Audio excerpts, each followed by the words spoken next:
Yellow, yellow, yellow, yellow, everybody. What's up?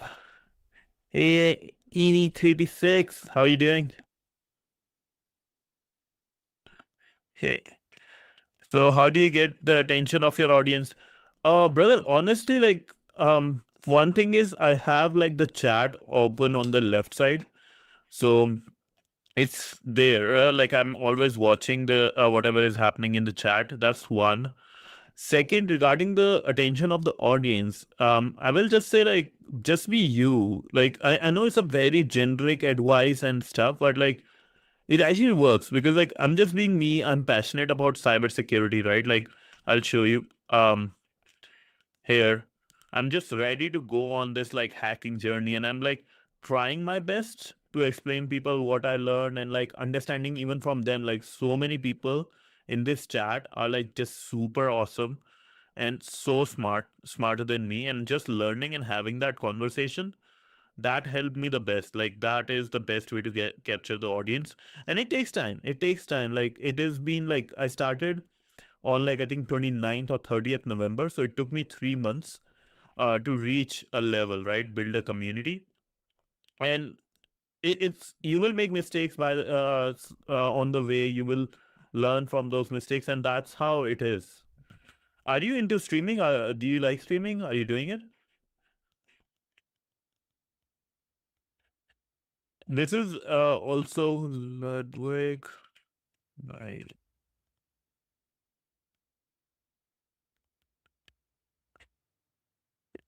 If you want to be a streamer, like this is one thing I can give you for help, and this is one thing I do. I try to help people as much as possible. So there is this. There are two videos I would highly recommend if you are going into this. This is one, and watch this in this order. First, by the one that came 4 years ago, and then this one. I've watched it religiously for like in one day. I just did it, and I did like actually twice or thrice, 3 times I went through these videos. And I have my book in which I read through how Ludwig does it because his style and my style of like I think talking and like presenting are very similar. And he gave a really good advice. And this is I think you can like this is what I can do as well for you. I can show you exactly what my brain works like. So I have oh the worst one. I can't draw this. Can I draw with shift? No. Okay. So all good. So I have like another thing I can give you is like write a name of streamer. If you're looking into engagement, right? Write the name of streamer who you like, then like a behavior or like thing you want to copy from them. I will say behavior because that's like or like attitude or whatever you like to say, right? So for example, with Ludwig, one thing I really like about his style is like with him, it's like very easy to conversate. Like he's looking at the chat, he's like very easy to go guy. And that like easiness helps me. There is John Hammond, John H, right? He's smart, but he tries to boil things down to the very ground level, right? So G R A granularity. So that thing. So like if you copy like just pick five, like I will say pick five and just or even like two, three or five, just pick those and like try to do those. Another one of the streamers, I forgot his name, started watching his videos. I haven't been able to. So he used to do is like he was very good with the names of people who were in the stream. So for example, now you are here, right? So I will try to remember as much as possible about we like what we had. I have a bunch of other ones who I talk to all the time. Junior Coder is there. There is Scamby. There is Stimulus in my stream. He gave me six. He's the first one, and I'm going to make a video about it. Posting Clim is nice one too, but I hope you know that Twitch is now a competitive community, and a lot of people are also trying to get active viewers too. And to get them, they go into social media posting, which means all the social media is saturated and brings in bots from there. But to get organic viewers, now you need to work on your channel ranking and discoverability too many. I believe you know how to do that. Yes, yes. So what I do, and I'm working as much as I can towards it, and I have to do a better job at it. What I do before posting, right? I go on Twitter, I post about like I'm about to do a stream. Like you can. And you are very much right. You are 100% right. You will never get the organic audience from Twitch. You have to always like go on YouTube. You have to go, and that's what I want to do. One thing I want to do in this year, in summer, once I start getting time, is work on the reels to create a community to show people that I'm just cybersecurity, but also like a fun things. I like making stupid jokes. So that's one thing I want to do. And you're 100% right. So doing those, and one thing I'm doing also is in the Discord, I'm developing a community. So we are able to chat, do things together. So this is my Discord server. I post here. I try to chat with people, look at these, like, looking at something like, oh, have a good day, right? I just love posting GIFs. So those kinds of things. And yes, you're right, 100%. Twitch, you won't grow organically, like you won't get an audience just because their algorithm doesn't work like it. But other people like YouTube and Twitter and all those have those type of algorithm, like Instagram. So you have to grow on that. So yes, I agree. Hopefully that helps, right? Like if you were able to get some information from me, right? And do look at the videos I sent. Amazing videos by Ludwig, and like he's the top. He was one of the most subscribed people at one point, right? So amazing guy, really good guy, and just amazing content creator. So just my I think 2 cents, I guess. So hopefully that helps, right? And let's get started with our main thing, though. Like this is the main bread and butter of this, I think, streaming is cybersecurity. Where I don't know if you are into cybersecurity, but what I do is basically there's websites like TryHackMe, Hack the Box. I'm on TryHackMe right now, working on OWASP top 10. OWASP is a open source web application security project, right? A very big community, and every year they release, or every 2 years they release 10 critical web security risks, the vulnerabilities, right? So we are going over those. We did like severity is like how bad a problem can be.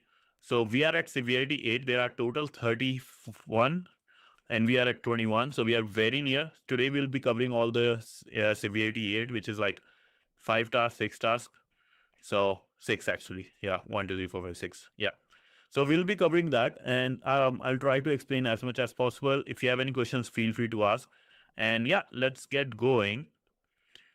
Also, and don't forget to join the Discord. If you have any questions, I'm available during the day there, so you can join me there. I just love chatting there, or even just while I work, I listen to lofi songs in that. Just helps me focus and get a dopamine detox. So yeah, that's it. And let me just drink some water before starting.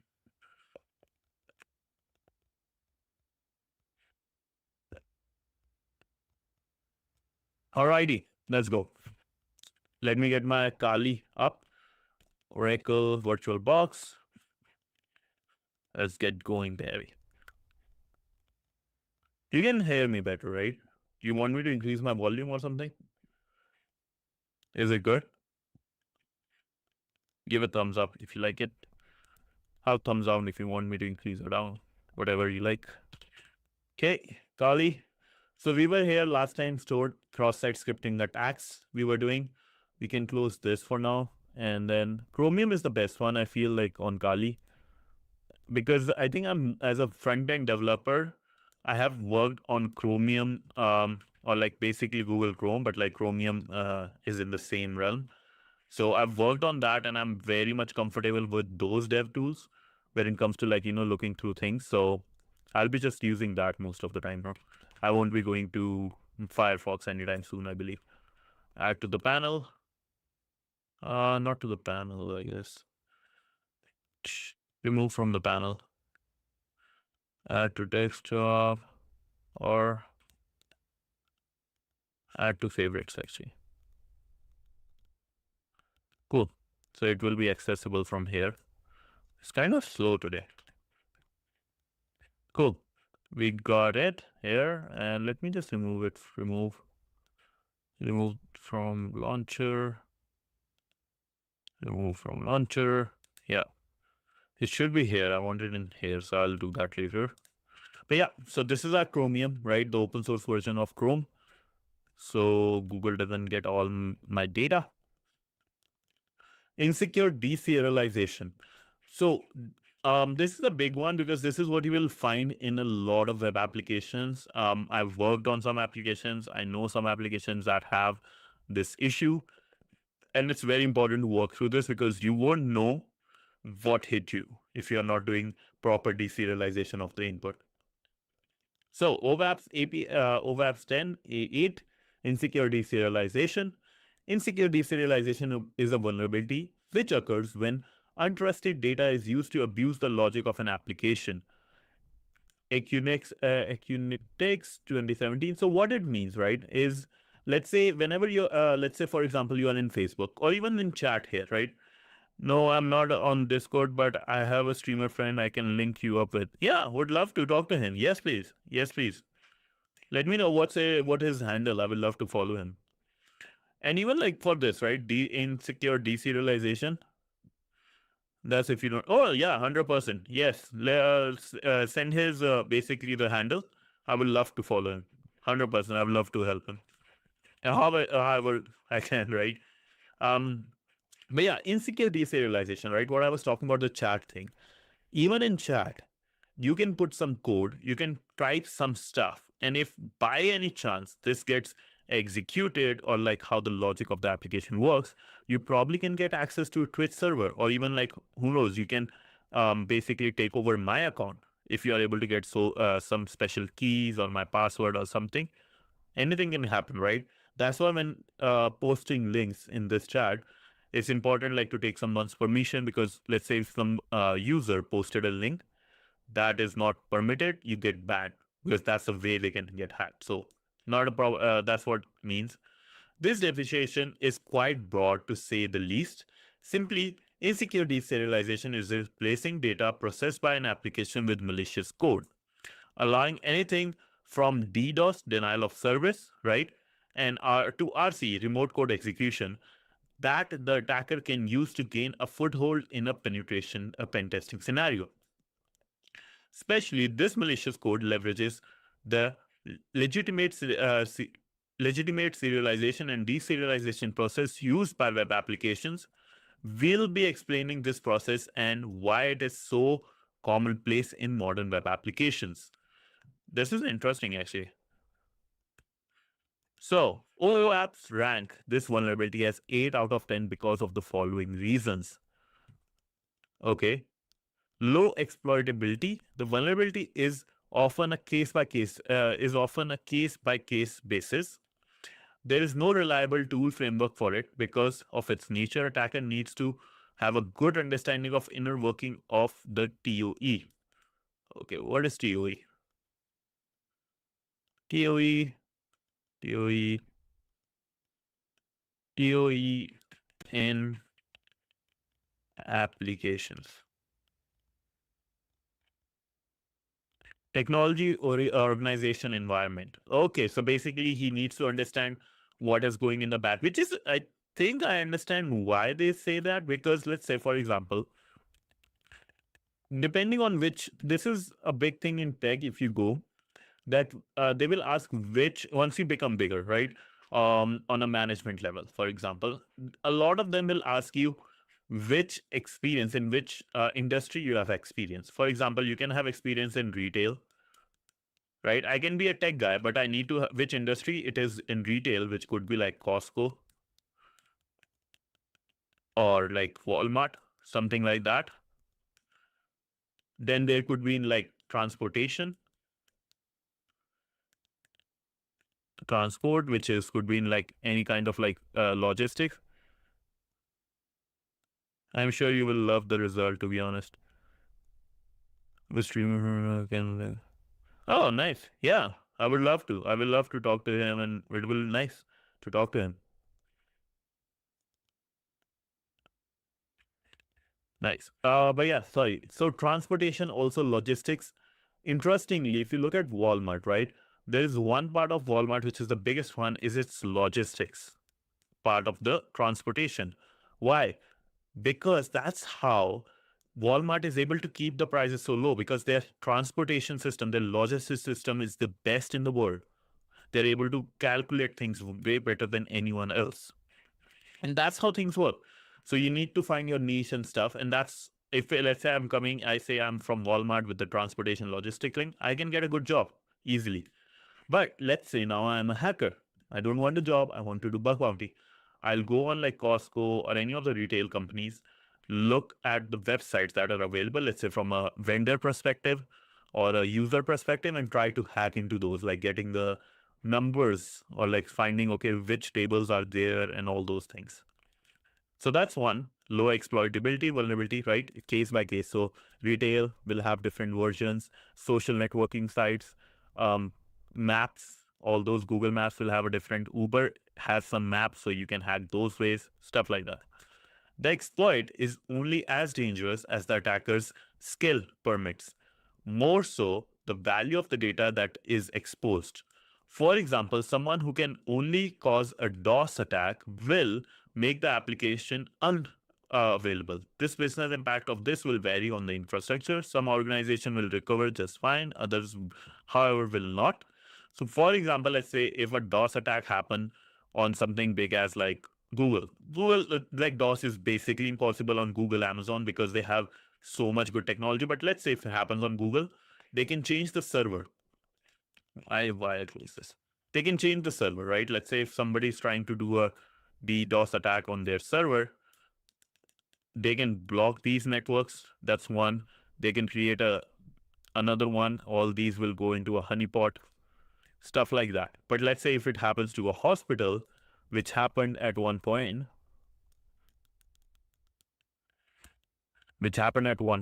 then that's bad, because if a DDoS happens to a hospital system, which let's say needs access to medicines or something like records of people, that's really bad. So you need, and they might not have that much technology to like recover that fast. So those are the things, and that's why vulnerability based on where you are. Again, I think this one is like a good meme, I will say, because like it reminds me of that, where it's like, let's say if you are a bottle of water, right? In a, in just a vending machine, you will be $2. In a, like, let's say sports playground, you will be like, let's say $5. But on an airplane, you will be like $8. So where you go, and that's the same idea, where you are attacking, what type of attack, and the attacker's skill permits. That's a big thing, because there is something called kill chain.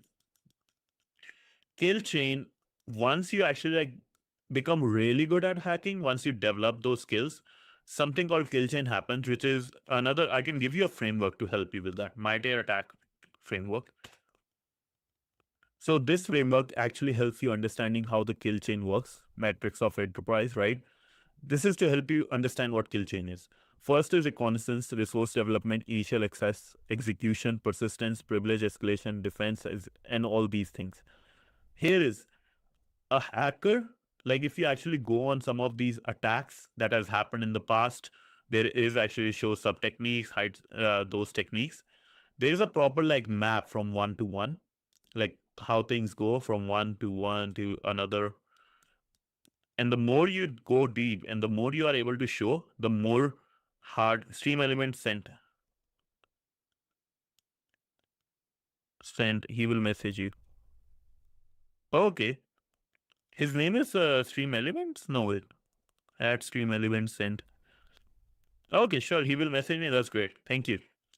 But yeah, I was saying about kill chain, right? So there is one, like you are able to attack, you are able to find information, but with information, you are able to get access into the server. From the server, you're able to access the root, the big admin access, or you are able to get access to the database.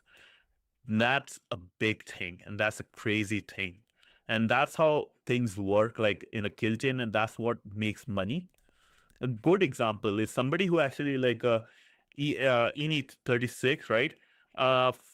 Person who was actually here did a bug bounty, amazing bug bounty. It was worth 35 $100,000. This one. So he showed how to do a full takeover via password reset with the interaction and all those stuff, right? A small one, but still like worth big, because you are able to like first look at the code, see what are the issues, able to gain access, you are able to show things, and then that's how much he made, 35 grand, right? Big stuff. That's how the whole able to understand process and go over. That's why it's way big money. What is vulnerable? At summary, ultimately, any application that stores or fetches data where there are no validations or integrity checks in place for the data queried or retained. A few examples of the applications of this nature are e-commerce site, because let's say you are putting your own data, Visa card and all those stuff, notes about your things you want, like from Amazon, forms, again, information about your, let's say, address. APIs, API application programming interface, the whole world is API, basically. Whole internet, how your website talk to the database of the companies you are whose website you are accessing, that's APIs.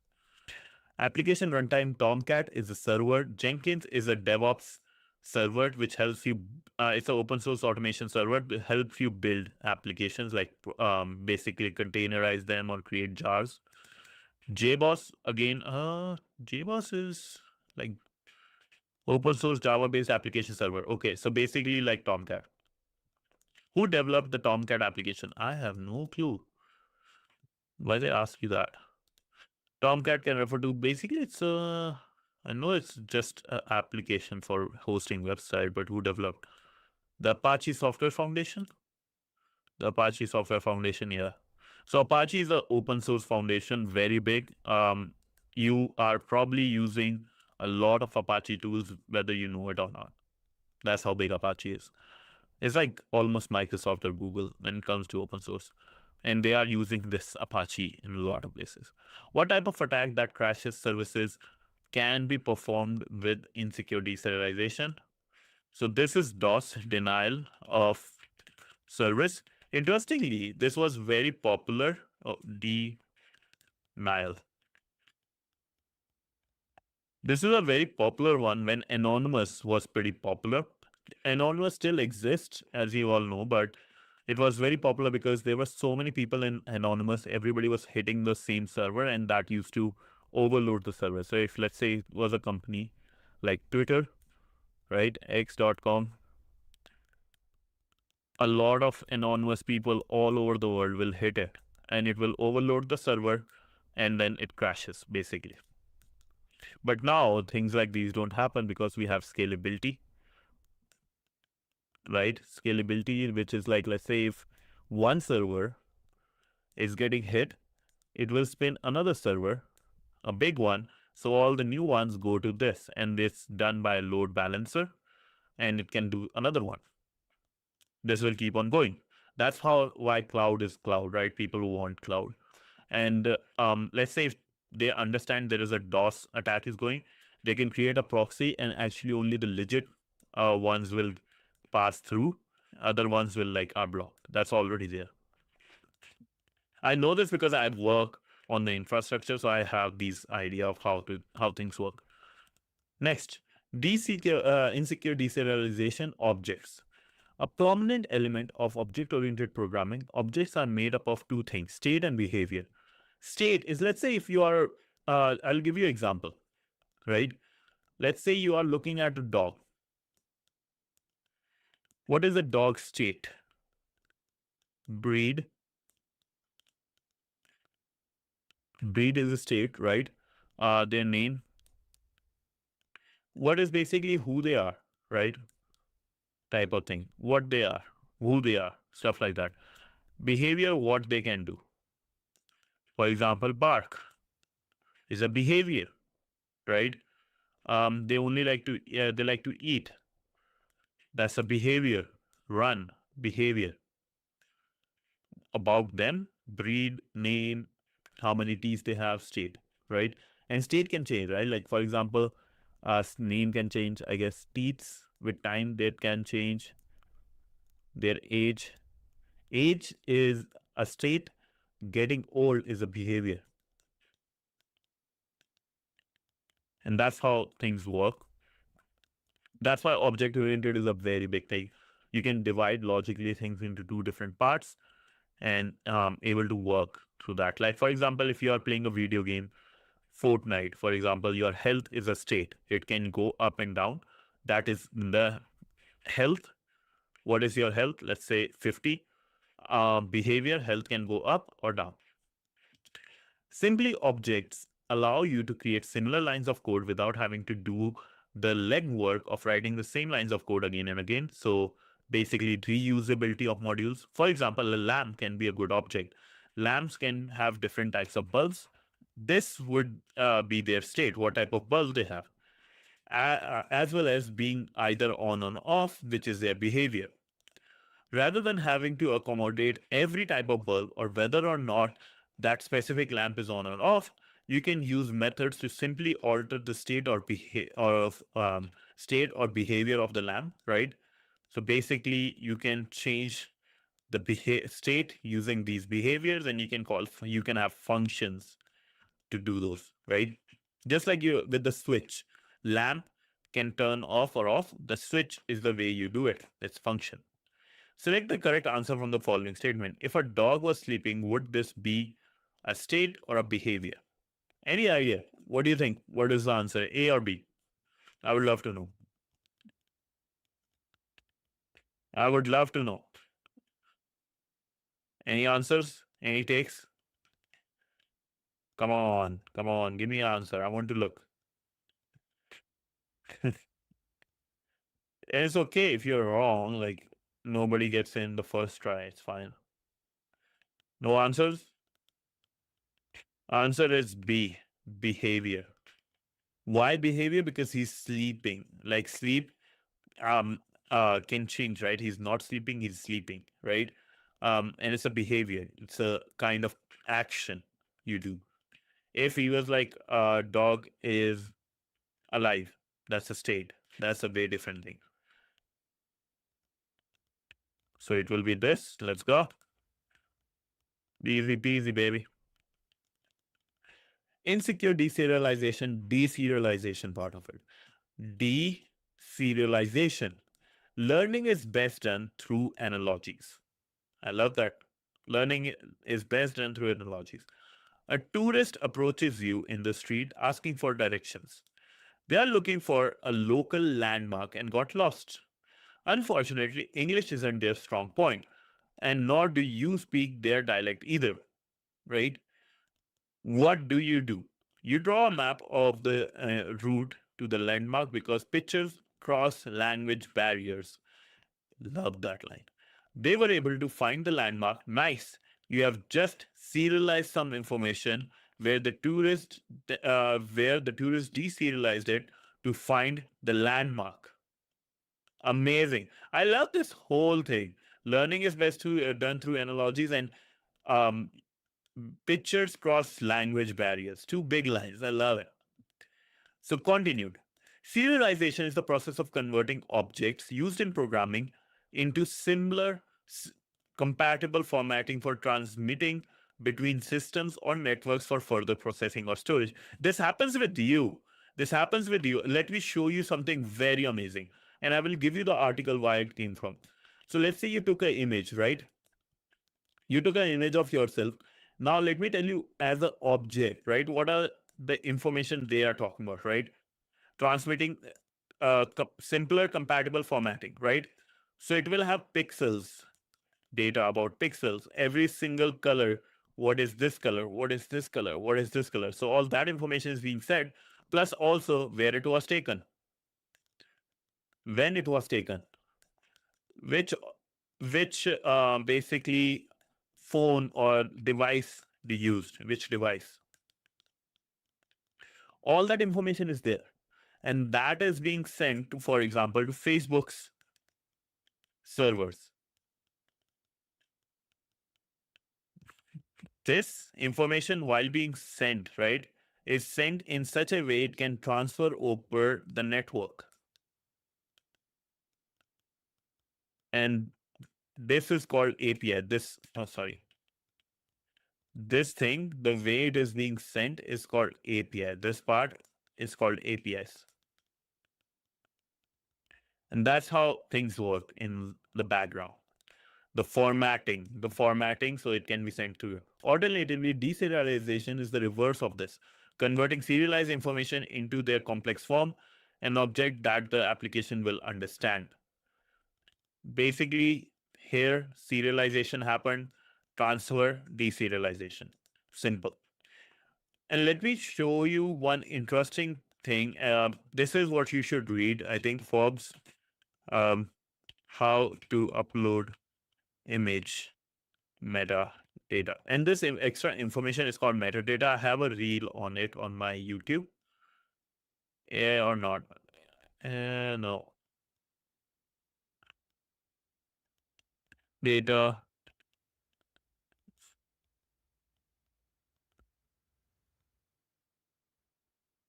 move to activities image, blah, blah, blah. Okay, I can't find it right now. That's fine. I think Forbes. Um, metadata screenshot. Metadata critical discipline that can help. Okay, I can't find it, but it's actually a Forbes article I read for the first time in which it said that, let's say if you are uploading an image, right? All this data, not just the image itself, but where you took it, when you took it, which device you used, so much extra information, this all, like, except not the whole image itself, but like this extra information is called metadata. And that's how they're able to tell on Instagram where were you when you took it. And that's the reason whenever you're uploading an image, if you care about your basically information a bit more, like I do, take a screenshot. This is your image, take a screenshot of it. When you take a screenshot and upload that, only the pixels, only the image is sent, not the metadata. That's just, I think, a very interesting thing. Hopefully that helps. What does this mean? Have you, so you have a password of password 123 from a program that needs to be stored in a database on another system. Okay. To travel across the net, this string output needs to be converted into binary, zeros and one. Of course, the password needs to be stored as password 123 and not its binary notation. Once this reaches the database, it is converted into deserialized back into password 123 so it can be stored. So how reality it works is basically, let's say you are on an application. This is you, your PC, your database. Either it can be encrypted, depending, encrypted.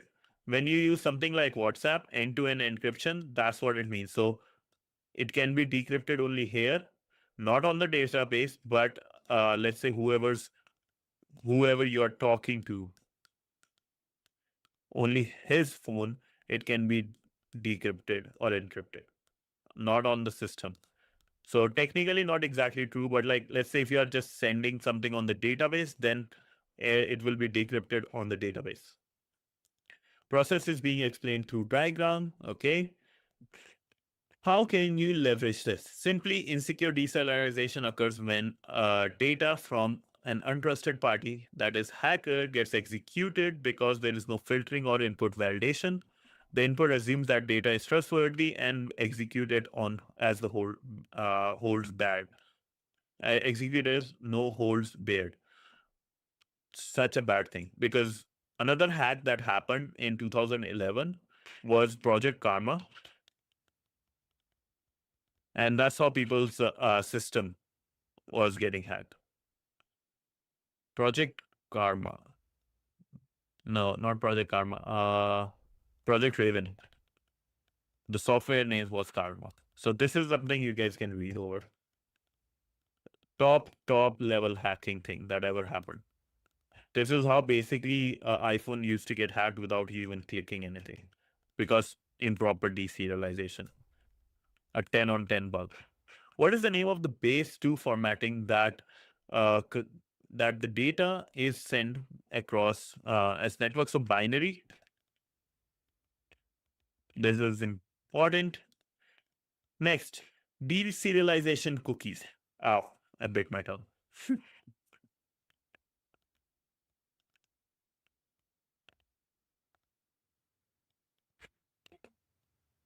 Okay,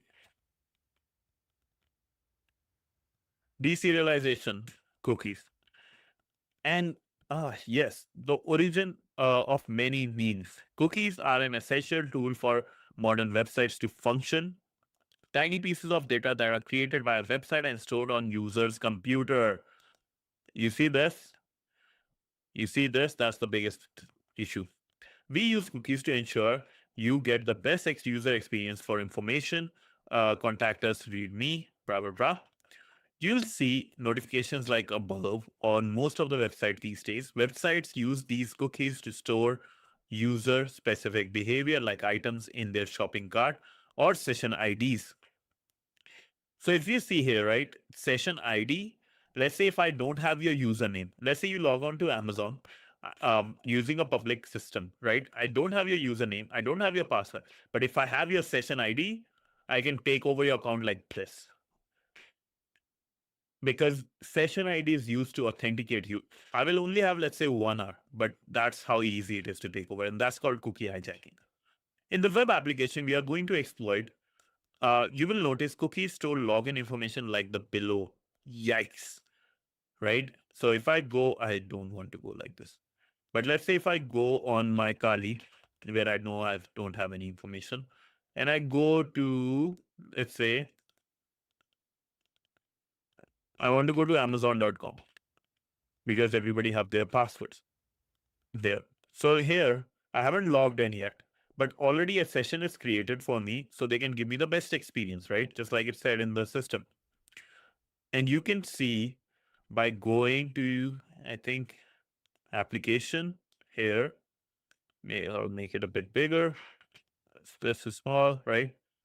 So if you go here, application, Amazon, right?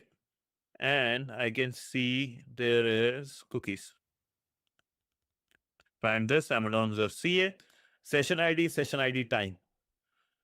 This is the time I think it was given, or this was like it will be expiring, whatever.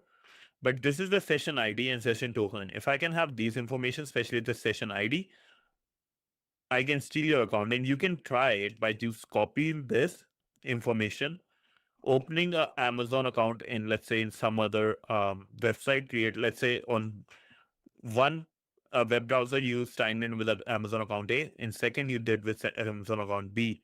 Try to change the cookie session ID and see what happens. That'll be interesting, beautiful experiment for you to try. But that's how hacking happens, cookie hijacking. Whilst plain text credentials is a vulnerability in itself, this is not insecure deserialization as we have not sent any serialized data to be executed. Cookies are not permanent storage solutions like database. Some cookies, such as session IDs, will clear when the browser is closed. Others, however, last considerably longer because that's what a hard refresh is. This is determined by the expiry timer that is set when the cookie is created. So Amazons and all those will have like a 1 hour, I would say. Some cookies have additional attributes. A small list of these are below. Cookie name of the cookie to be set, required, yes. Cookie value, this can be anything plain text or encoded. Majority of the time is base 64 encoded. Secure only. If set, this cookie will only be sent over HTTPS connection, not required. Wow. Expiry, set a timestamp where the cookie will be removed from the browser. Not required, should be required. Path, the cookie will only be sent if the specified URL is within the request. No setup. Interesting. Creating cookies. Cookies can be set in various website programming languages, for example, JavaScript, PHP, or Python, to name a few. The following web application is developed using Python's Flask, a framework. So it is fitting to use it as an example. So datetime.now, see this set cookie registration timestamp. This is the cookie set. Interesting. Setting cookies in a Flask is rather trivial. Simply, this snippet gets the current date and time, stores it within the variable timestamp, and then stores the date and time in a cookie named registration timestamp. Okay, so that's the name of the cookie, and that can change, I guess. This is what it will look like in the browser. Pretty simple, right? But like, here's the problem: if somebody can change this, that's a big problem. Like if I create, like I change it to 2024, and that's when it was supposed to, and somebody said the expiry is based on registration timestamp, then boom, gone. If a cookie had the path of webapp.com/login, what would the URL that user has to be visit has to visit be? Basically, this should be right. This should be the login path too. I don't understand why they even put it. What is the acronym of web technology that secure cookie work over? HTTPS? Hypertext protocol, transfer protocol secure.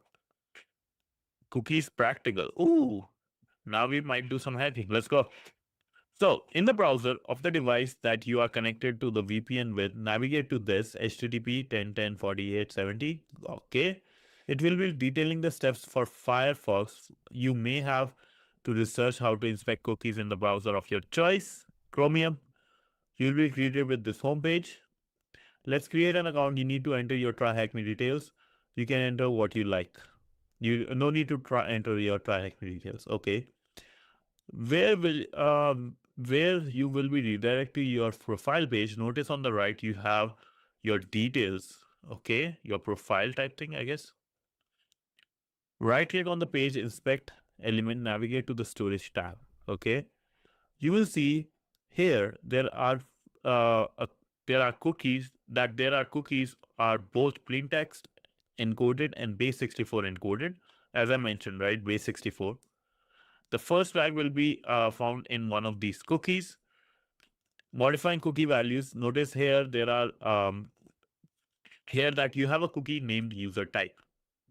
You are currently a user as confirmed by your information on the My Profile page. The application determines that you can and cannot see by your user type. What if you change the user type to come as admin? Okay. Double click on the value column in the user type to modify the contents to admin, navigate, and see. Okay, so I understand what they're doing. So let's go here quickly. And I'll just make this a bit smaller for you guys to see. And interestingly, when you go, you will see the Amazon one will still probably be here. That's why when you change, don't session storage. If I logged in, I know it will be there. Storage. Because cookies are stored still, unless and until I background cache. Somewhere here will be there. I'm not worried about it right now. What I am worried about is how I will hack this. So let's still log in.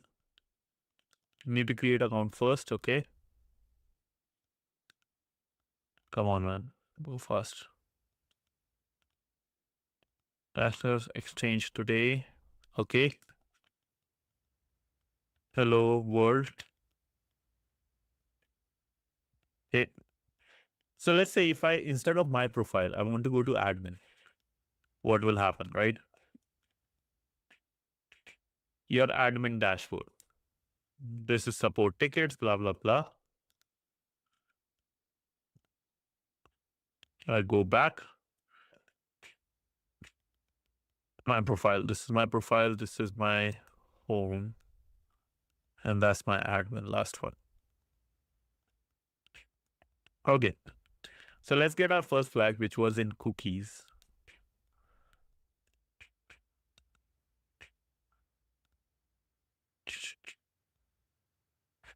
Okay.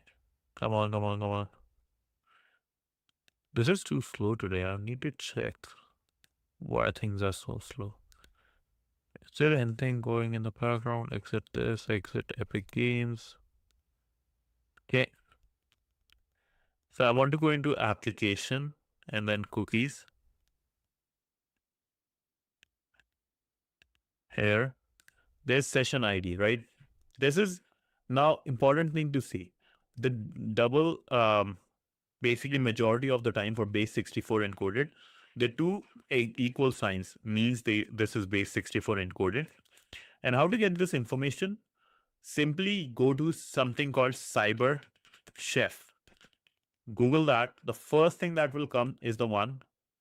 It's a really good tool. Love, use it for all my CTF challenges every time I need it. Here I'll just put in the input side, I will put it.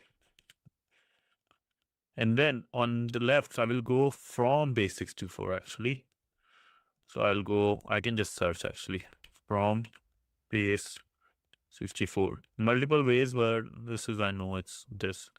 And on here you see, oh, okay, session ID. This is the one encoded. So now you see TryHackMe, good old base 64, huh? I love the name, man. These guys said, you just love it.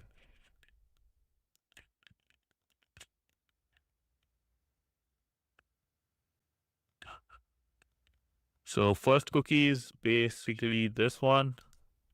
Second flag, admin dashboard. Okay, let's go here. And we saw registration time, password is this, like password is already here. User type is user. Here I want to say admin. Now let's say if I go to admin, what happens? I'm admin. Does it change my cookie a little bit? Let's say go here. No, it doesn't. So I have to look how to get the new cookie on another flag. I think that comes. So here, base 64, admin dashboard. Okay, same thing, I guess, still. What did it said in the...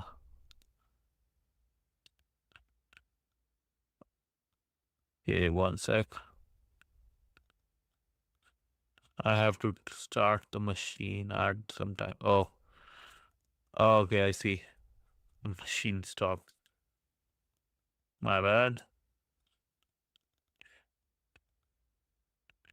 So machine will be coming up in a bit.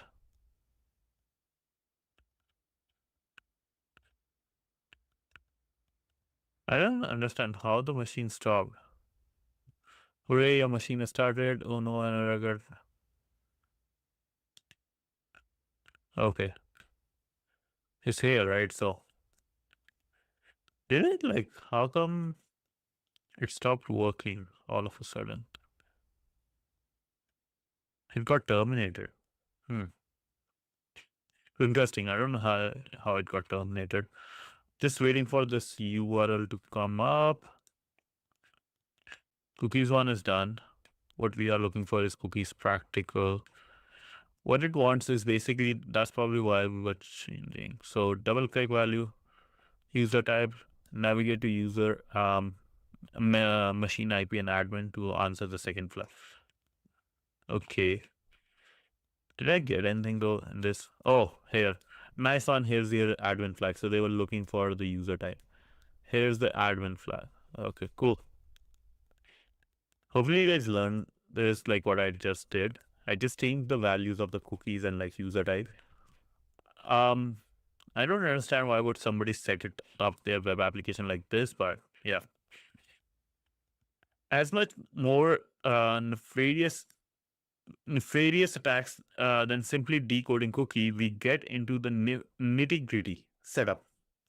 First, change the value of the user type from admin to user, return to this my profile, then click.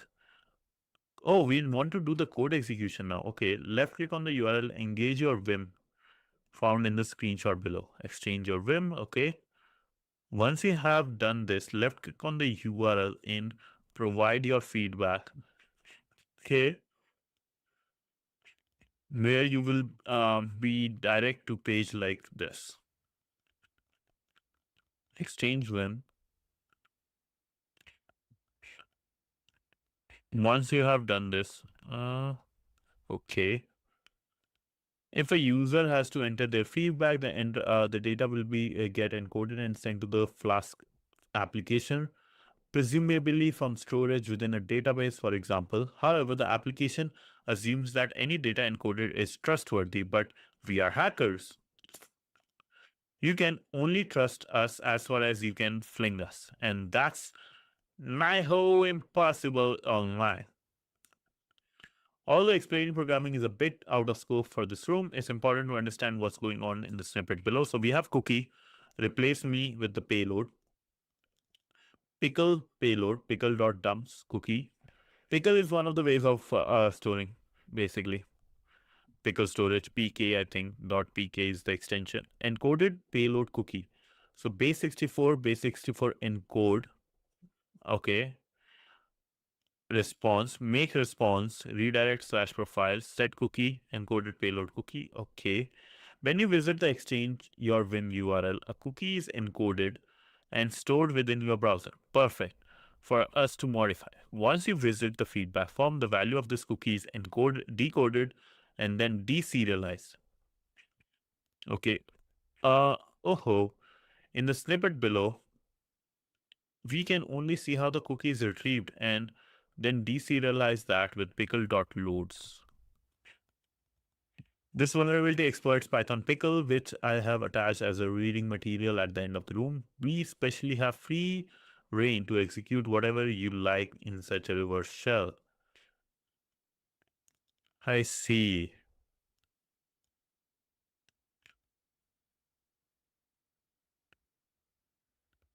Now, okay, let's first just go on this website. I want to see what happens.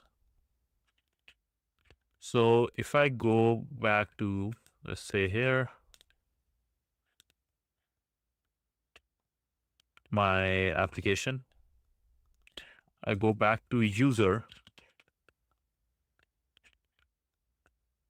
I close this guy, come on, close. Now I refresh, I think this will be gone. And I can go to my profile, exchange your Vim, okay?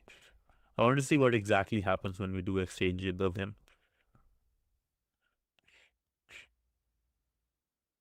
Why are you so slow? I can close this guy. I can close this guy. Yep. Oh, that's probably why. Here, now go. Why this guy is so slow? Should be working fine.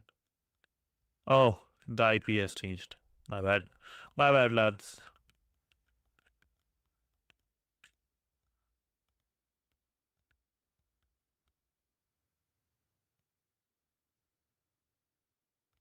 Okay.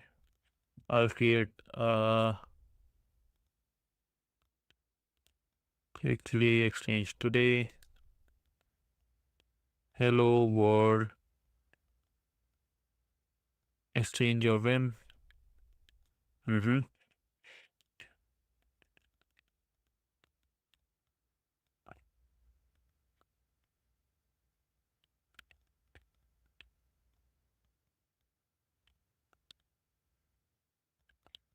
Nothing happens. Okay. If I go share feedback.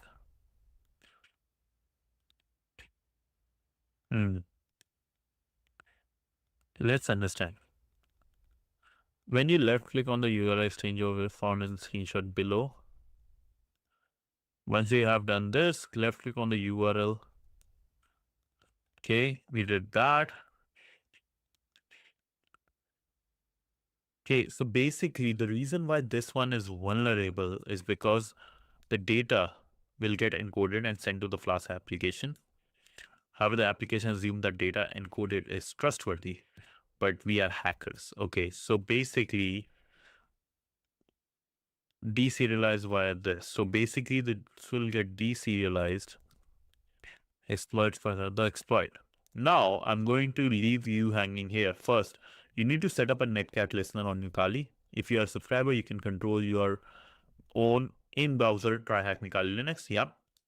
Because the code being deserialized is from a base 64 format. You cannot just simply spawn a reverse shell. You must encode our own commands in the base 64 so that the malicious code will get executed.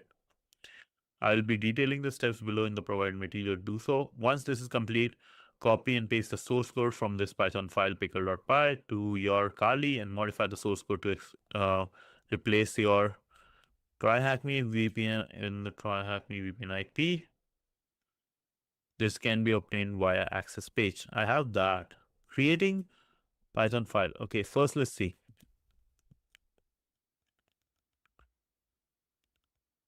What this is. Pickle sys base64 command is remove temporary f mk34 cat this. Okay, pin assist yon netcat. Okay, interesting. RCE, so remote code execution, so operating system, whichever the command is there, print this. So basically how this will work, right? Let me increase this. Basically this will work is, this is a class, this is a command. First, whatever predical rig dumps, so this function is called with the object definition reduce. This is, I think, will be initiated already whenever something is put inside it. Command is this. So this will get, as soon as this runs, we will get back our reverse shell, which is pickle dumps executes whatever the command, like all this command helps us get that. Base 64 encode. Base 64 is the object. Okay, this is like went way far from 0 to 100. Need to use my brain cells a bit. Paste the code from GitHub site, replacing your IP. Execute RCEPy with Python 3 RCEPy. Note the output of the command. It will look something similar to this. RCEPy B means base 64, right? This is the base 64 encoded data. Copy and paste in between the two speech dots data.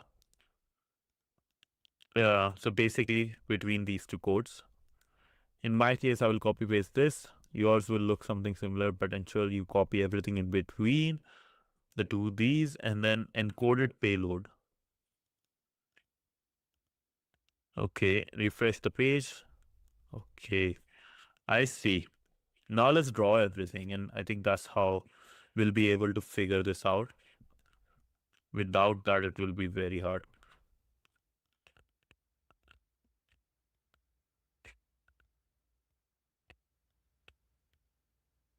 Okay, I'm taking my headphones off. My brain is cooked for this one.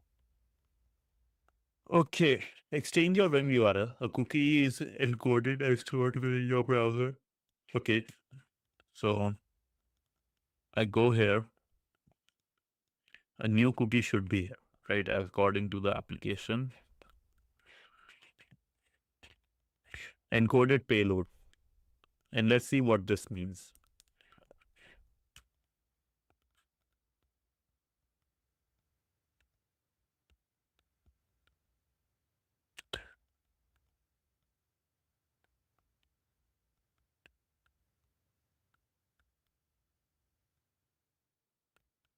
Come on.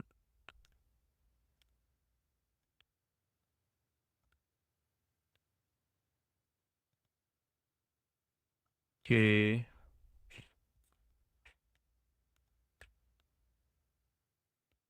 Replace me. It says replace me and stuff. Okay. And I want to change this to not raw bytes, UTF-8. Maybe 16 LE. No, nothing of them.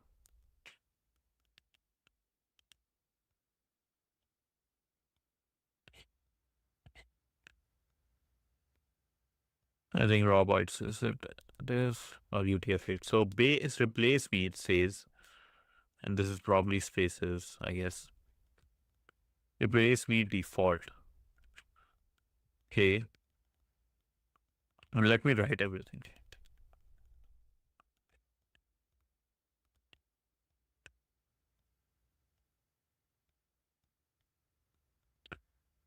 Not this here. 10 severity 8.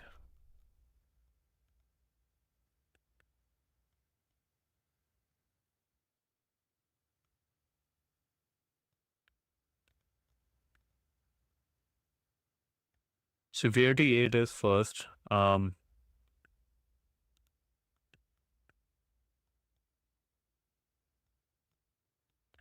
Is the ad about to start? What the hell? Oh, there's an ad going on. Oh, so sorry. So sorry, there's an ad going on. I had no idea.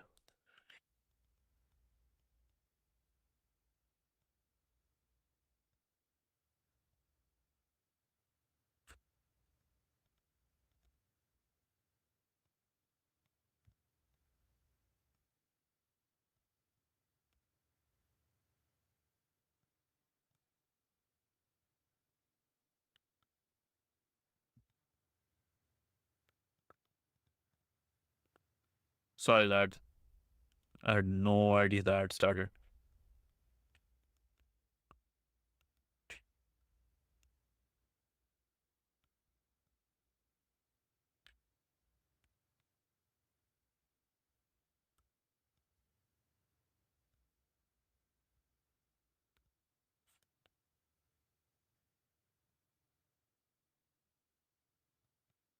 Ooh, this is cool. I like that. Okay, so I think we are back from the stuff. So let's do some Python. We were doing Python RCE. Here's the thing. We clicked on the Vim, right? Encoded payload cookie is there, which has default me, right? So nothing is there in this. So I'll put my exchange Vim cookie in cookie loader called cookie is loaded and it's called, I think, what's the name? Encoded payload. Okay.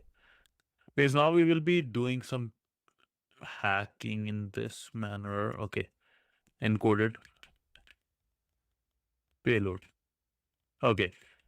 So we have our encoded payload. Now we use this cookie because it's going to get executed. Now here, cookie replace me payload, pickle dumps cookie. So creates the cookie goes inside the pickle payload, encoded payload cookie. So base64 this gets encoded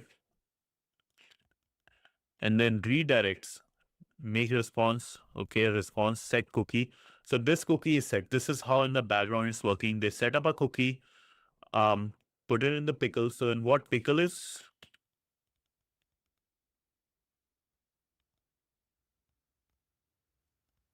Pickle module implements binary protocols for serializing and deserializing. So basically, the stuff, this cookie, whatever it is going to be used as a code, right? Because it's deserialized, serialized. So this is basically a way of exchanging and sending code. So this explains that. Now, and this is like a background thing you won't get in real life, but we are able to because we are learning. When you visit the exchanger, we are a cookie sent, blah, blah, blah. Once you visit the feedback from the value of this cookies and decoded and then deserialized. In this snippet below, we can see how the cookie is retrieved and then deserialized via pickle loads. So basically, they get this cookie whenever we submit the form. Let's say you are in Facebook, they set this form, they get this cookie, and then they load this thing. They deserialize and load it. So basically, cookie is sent to backend when we submit form. Oh, when spelling is wrong, then it is decoded, then deserialized. So now that's again because it's getting deserialized, not sterilized, serialized. DC serial. Uh,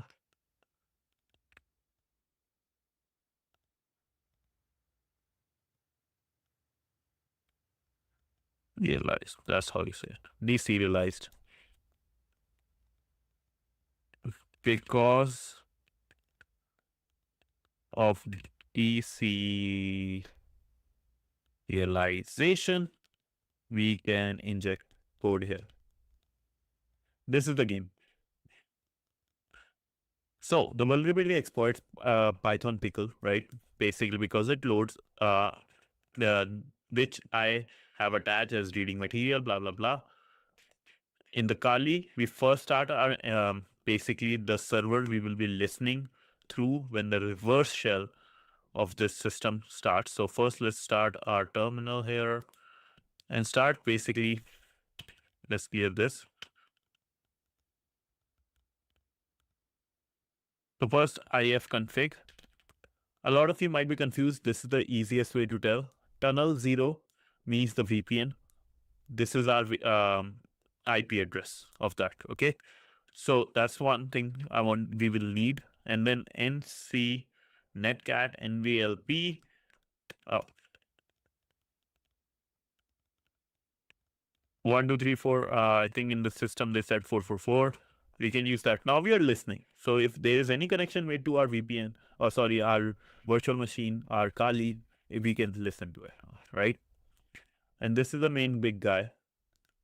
We'll use this. So first, create this guy, another one.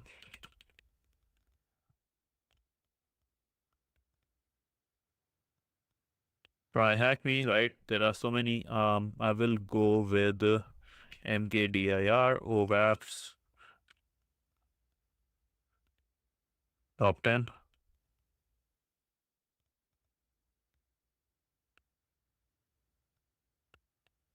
So we have OWASP top 10, MKDIR, OWASP top 10. Clear this. Touch or nano, basically. Nano, pickle, exploit, .py. So now here we have created a Python file. Let's get here. Because the code is being deserialized in form of base64 format, you cannot just simply spawn a reverse shell. We need to send it in the base64 form because why? Is because when it's first getting base64 decoded. If we just send data, it will like give error. For example, let's say if I want, oh, I was here. What is happening in the background? Come on. Whatever code I want to send, right? Let's say I want to send give me root, or let's say I want to send is cat/etc/password. If I send this is how it will be converted to. Doesn't make much sense, right?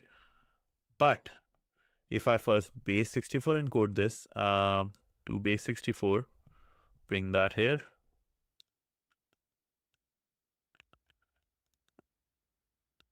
I will remove this. How do So this is the base64. I have to send this information in the command to my RCE, to my Python file, and in the server, it will get converted to cat. So that's what we have to do. And we have to send a reversal. Hopefully you guys are understanding this. And if not, let me know. I will explain even more granularity wise. I don't have the best English, neither the best accent, but I have a good attitude and awesome jokes. Remember that. Remember that.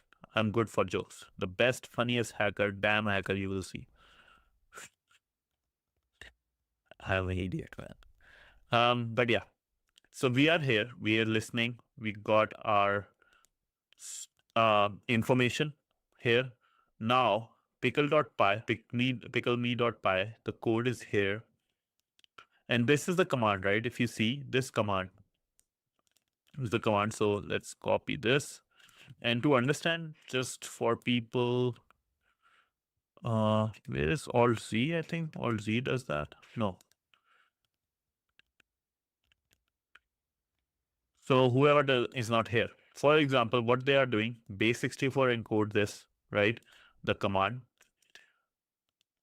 base64 encode this, dumps it, right? Basically reversing. Creates its pickles dump, then encode it. So how command goes to pickle dump, then becomes base64 encoded, right?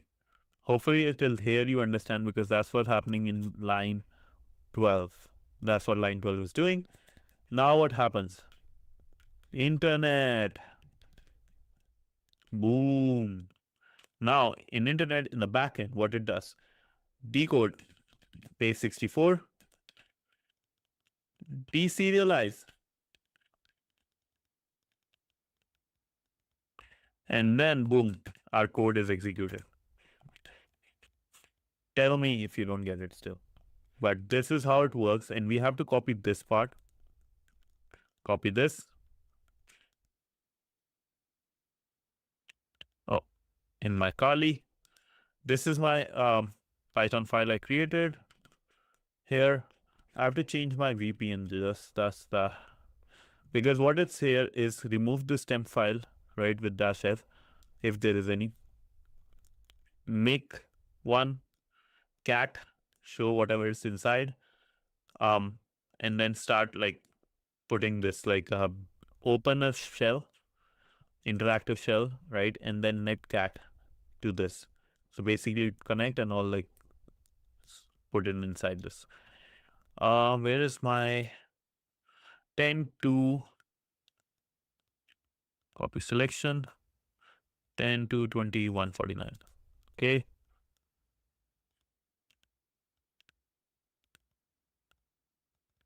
Paste selection. Okay, great. No, I don't want to save it. No. So I'll just reverse that. Nano. Copy. I hate that this Kali is too slow today. I don't know why. Maybe I have cooked it a bit more. I remembered this, so it shouldn't be that hard. 10 to 10.2.20.149. Hopefully that's the one, right? That's the VPN. Sorry, my IP for the VPN. So that's good. Control X. So yes, I want to save it. This is the one. Now, simply just run this. Python 3, pickle exploit.py. I get this, right? This is base64 encoded. What I want, like the command is base64 encoded. I could have done it basically using CyberChef, but this one code-wise is more sexy, right? If I use C, whatever I put here, actually this one, move this one, yeah. Paste. This is base64. No, I think remove all from base64, because the first thing that will happen there is decoding in the backend where we are trying to have.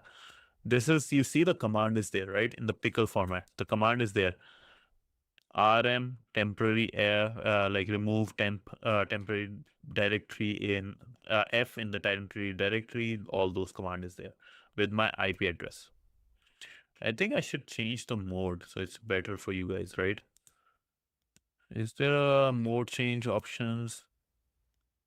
No, not dark, classic, right? So you guys can see here right now, this is the code. Much better. Hey, Panda, what's up? What's up? Yo, we are hacking. So here is the command. It's all base64 encoded.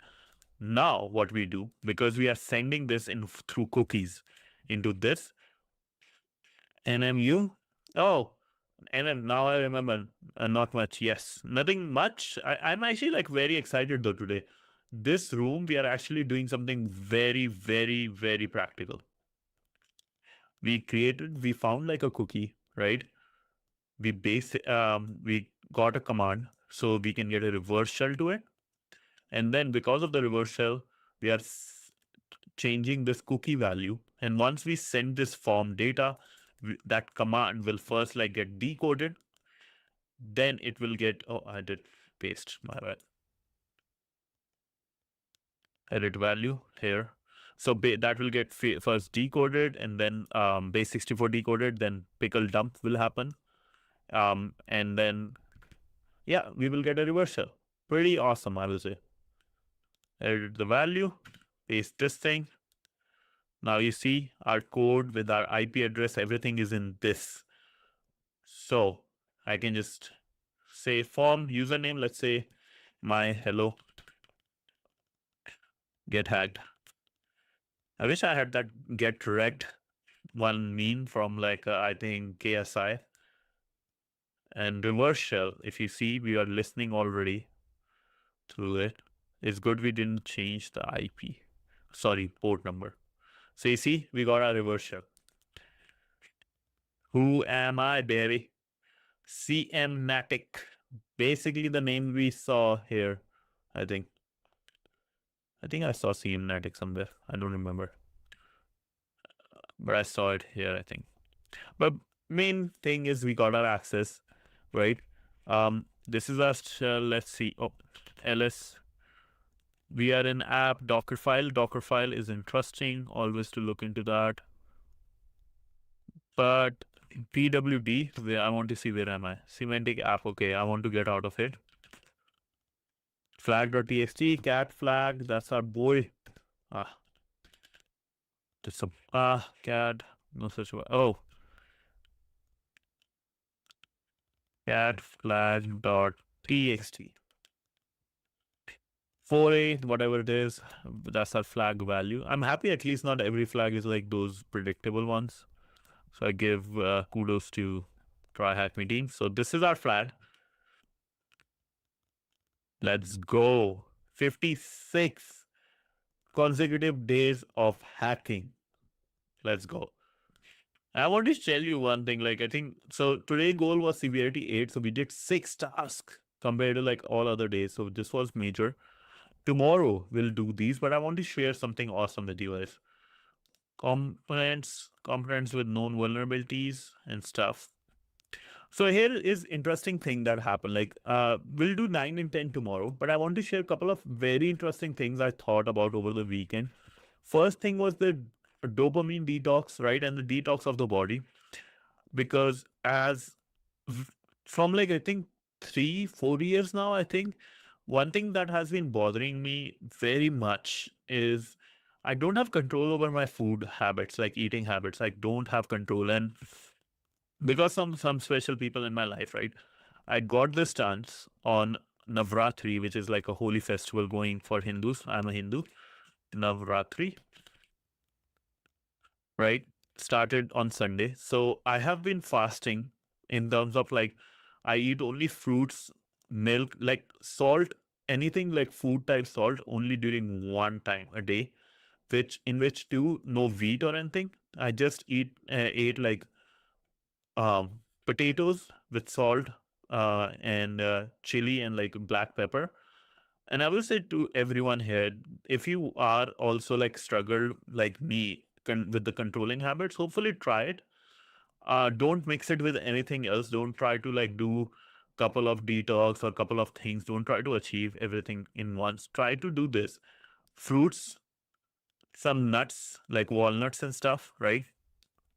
And just one food like proper meal at one time and try. I'd say 2 days I have tried and I went hiking during that time for 1 hour. Amazing results. I feel like happier. And interestingly, I feel like satisfied that I have become a bit more controlling. I have control over my eating habits. That's one. Second, a big thanks to stimulus. I don't know if you guys know this. My first um, subscription happened because of stimulus on Saturday. And this is what I wanted to give as a gift to everyone who has been supporting me. And I cried, right? If you guys don't know, I cried during my stream because I never thought I will get a subscription ever for like next. I planned like I will do streaming for 4 years minimum before if things work or not, because we do degree for 4 years to get a job and stuff. That was my idea. So thanks to stimulus, let's write this. He gave me the subscription. Now there are, I think, 6 people with sub, right? So I'm creating a emoji for everyone who has been supporting me. So hang tight, everybody. I have something really special for coming. Especially like I can tell the people's name who have been there with me. I remember their name, like I was telling somebody right in the starting, Eno36. I remember people's names. So Stimulus is one. Then there is Camby. Then there's Panda. Then there is Hyperion, Junior Coder, Dr. Heat. So because I have like 5 slots or 6 slots, I don't know how many, but every single one of you will get your own like dedicated emoji as a thank you. So anyone who is watching, first of all, thank you. I'm trying to do as much better as I can, like trying my best, and you guys are supporting me. So thank you so much. If there is anything I can do, again, like you guys can reach out to me on my Discord here, or even personally. You don't have to be in front of everyone if you want to just talk personally, even just want to talk. No, you are number one. You are number one, bro. You are number one, Panda. It's just I'm saying is that that was the name, right? Because of the disc. You are number one, bro. You will get the first fund. Don't worry. But yeah, like anyone who wants to talk to me, feel free to come to the Discord, chat with me. I'm there a lot of times. So no, I was just saying name, like just saying name. Come on, Panda, don't do that. Don't come after me at this point. um, and actually, I have one special one too. For somebody who was, I think, my 69th follower, AOL. So he did Giggity. So I will do that one too. But yeah, things coming. Okay, thank you. I don't want you to get mad, boss. I don't want you to get mad. You have been there from day one. So thank you so much. But yeah, every one of you will get like special thanks to everyone who's joining. Big thing. And yeah, anything I can do for anyone here, please let me know on Discord. Any special topics you want to be covered. But if not, till then, we'll be covering Severity 9, 10, and what's next from OWASP. Create some notes, right? And some AI. Okay, this is not done, huh? Oh, just completed. Needs it complete. Okay. So yeah, all those will be covered. And yeah, till then, I will find something even better to cover. Till then, thank you so much, everyone, for joining. Hopefully, you have had a great weekend and a great week ahead. Monday is the best day of the week. Let me know if I can be of any help. Till then, thank you so much. I'm going to do the ending screen, but let's say if I start the ad? If I can't start the, oh, I can start the ad. So if you can just grab a glass of water, right? I will be here in the chat. You can ask me questions, but if not, just stay. This ad will help me do the giveaways. And Canby won the first one, so congrats, Canby. And I texted, DM'd him, so he'll be getting his HTTP VIP subscription. So thank you so much. Join the Discord for all those, and till then, I can say bye. Let's go. Bye. Thank you, everyone. Okay, I'll just start the ad fully.